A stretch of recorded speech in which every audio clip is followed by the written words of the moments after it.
We're joined now by Greens leader Bob Brown. He's also in our Parliament House studio. Senator Brown, good morning. Good morning, Fran. Bob Brown, the Immigration Minister, said the government has done the morally right thing with these 78 asylum seekers. Do you agree? Well, yes, there has to be a jurisdictional border between countries as to who's responsible for refugees and asylum seekers. I hope that the Prime Minister in Indonesia is pressing President Yudhoyono to adopt the Refugees Convention, because it's important that we don't have people diverted to Indonesia and then spending up to 10 years in pretty dreadful conditions with no hope of any early release into a safer world than the one they've come from. Well, the Minister just disputed that. He said people aren't waiting 10 years, and he said that they are being processed pretty speedily by the UNHCR and the International Office for Migration. It's taking years, and we would feel much better about that if Indonesia signed that treaty. And as I said, I hope the Prime Minister is pressing Indonesia and for that matter Malaysia, which has also failed to sign the treaty. And when countries don't sign treaties, there's always a reason behind it. The reason being that they don't want to abide by the terms of those conventions, and both Indonesia and Malaysia ought to. If signatory or not, do you support the notion of trying to get Indonesia to do more to stop asylum seekers from coming to this country? Look, our attitude is that there is a large number of people in the world on the move. Australia is very much at the end of the chain here. America accepts 50,000 refugees, or has that many crossing its border. In Britain, it's up around 30,000, Canada 20,000, and Australia last year less than 5,000.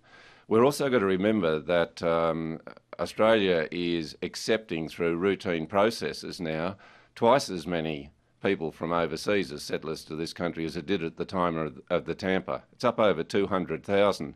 That's over 100,000 more than just a few years ago. And yet there's this enormous contention about 1,000 people who are on Christmas Island who have come under extraordinary conditions of risk from places of terrible potential death and destruction and rape and cruelty.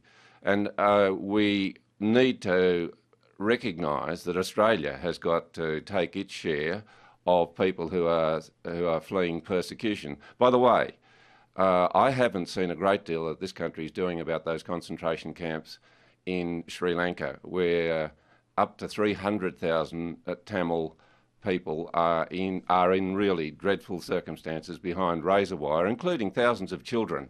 And I would like to see, particularly concentration camps might be pushing it, don't you think? That's the term the Tamils are applying to it. Sure, but there's no evidence that everyone in those camps is being rounded up and sent to their death, for instance.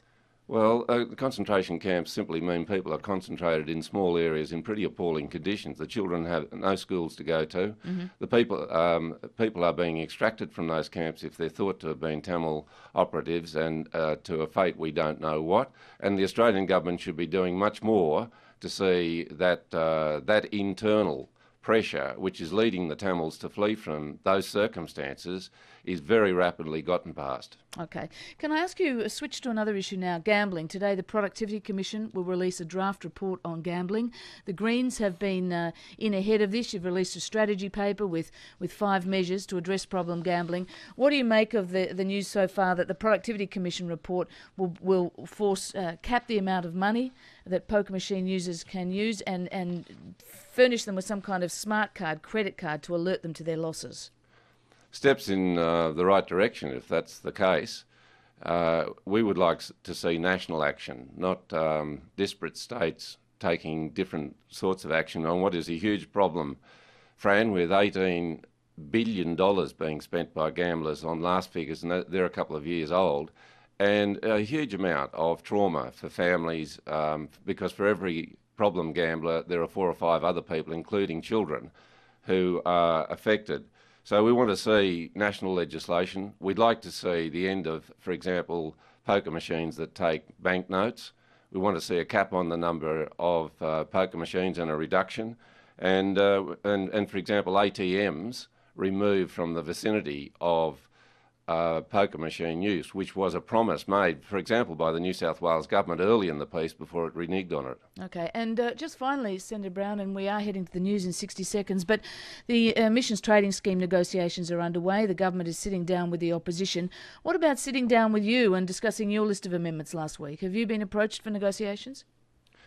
No, they've said the door's open and we're waiting for those negotiations. The government ought to be doing that because the Greens are taking the sensible action that's in line with what the world scientists say we need to be doing, and top economists, if we're going to avoid massive damage from climate change. Meanwhile, there's a political debate about failed schemes. The Labor scheme and the coalition schemes are not going to protect us from dangerous climate change. But they're going to be extraordinarily expensive, with the government putting $16 billion into the polluters' pockets, and Malcolm Turnbull wanting to extend that by another $20 billion against taxpayers' interest in this country. That's quite extraordinary. Senator Brown, we'll leave it there. Thank you very much for joining us. Thank you. Greens leader Bob Brown. News is next, and then we'll be joined by Queensland Premier Anna Bligh as the fires around Rockhampton intensify. You're listening to ABC Radio National Breakfast. It's news time now, 8 o'clock.